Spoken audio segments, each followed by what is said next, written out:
Hey, hey, hey. So, in our reading today, Ta-Nehisi Coates mentions a lot of people and just kind of like name drops them and assumes that either you know who they are or you're going to go and look up who those people are and get some more information on them.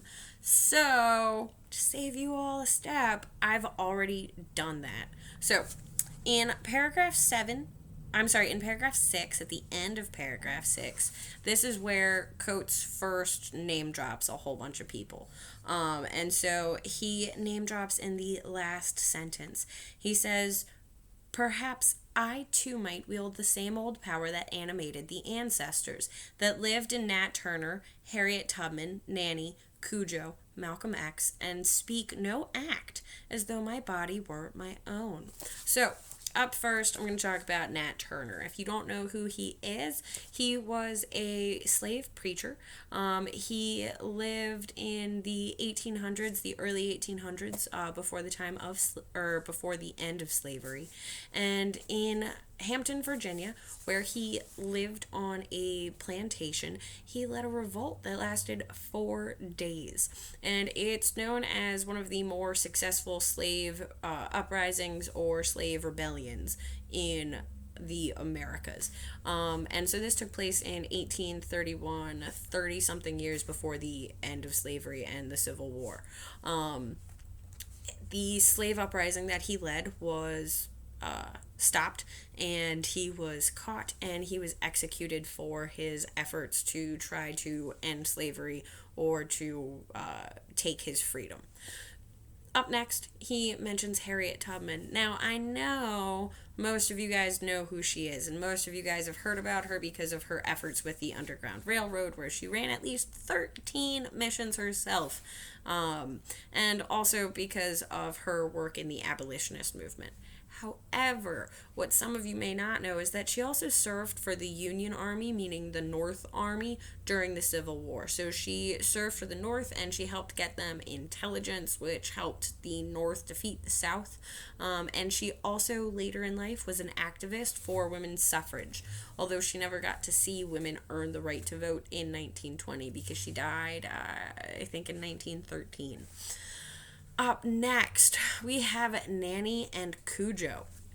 So, Nanny is not him referencing his grandmother. He's also not referencing the like mammy figure from American Tales, but he is referencing instead an actual woman. She lived in Jamaica, and she lived roughly from 1686 to 1755, so a very long time ago. She was born in Ghana and at some point came over to Jamaica. They're not totally sure. By some accounts, she arrived as an enslaved person, so as a slave, and according to other accounts, she was never actually a slave herself, although she did lead a community of former slaves in Jamaica.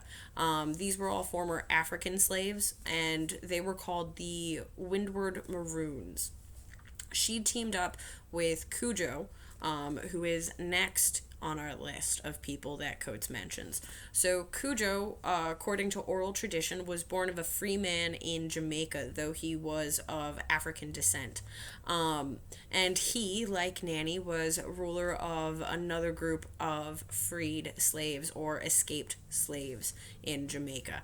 And so he was ruler of the western tribe of Leeward Maroons. He and Nanny both fought wars for several years against the British rule in Jamaica.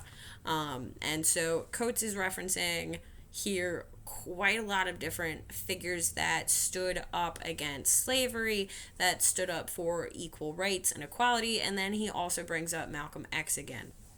So, ladies and gentlemen, I'm going to start to switch gears here a little bit, and I'm going to lump Malcolm X in more so with our figures that he brings up in paragraph 8.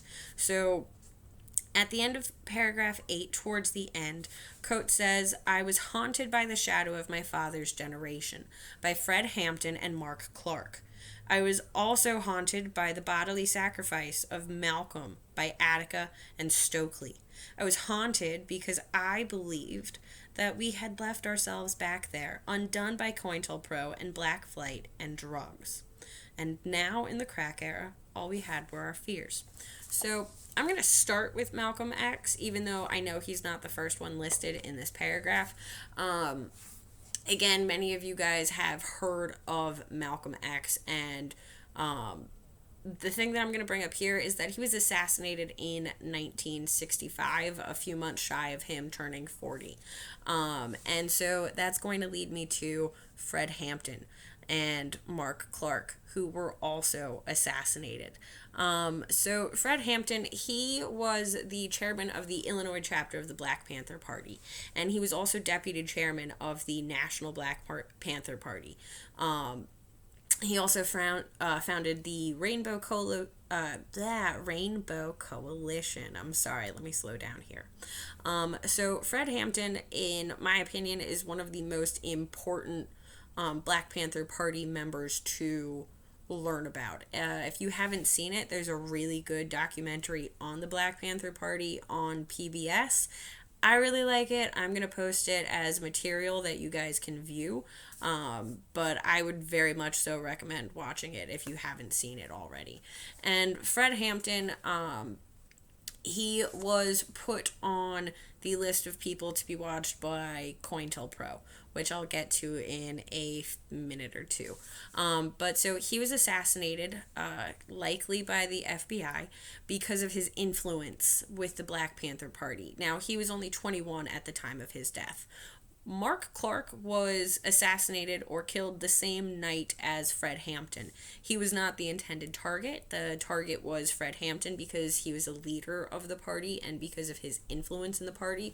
Mark Clark happened to be there that night, and so he was killed during the raid that was resulted in Fred Hampton's death. Mark Clark was 22 at the time of his death. Attica, however, is not a reference to a person. It is a reference to Attica the prison. So, in 1971, there was a prison riot in Attica, and it resulted because of prisoners demanding better living conditions, political rights, and just rights in prison in general. Attica housed about 2,200 people, so 2,200 prisoners. Of those 2,200, almost 1,300 of them revolted. And so you've got more than 50% of that population revolting. They took 42 hostages, and in 4 days of negotiations, they were able to get some demands met. However, the governor of New York at the time, because Attica is in New York, who was a Rockefeller, so a well-known white wealthy family, he refused to meet with the prisoners, and he helped to authorize the prison being taken back by force. This forcible retaking of the prison resulted in 43 deaths, 33 of which were inmates. One of the inmates who died was a 21-year-old man named Elliot James Barkley, otherwise known as LD. During the riots, during those 4 days of negotiations, Barkley was very vocal. He talked to the prisoners, he talked for the prisoners, he talked to the camera crews that were present, and therefore he also talked to the American populace. He talked to everybody at home watching the news. He was very well spoken, he was very well liked, and he was days away from his release. Remember how I mentioned 33 inmates were killed when the prison was forcibly retaken by the state? Well, Barkley was one of those killed.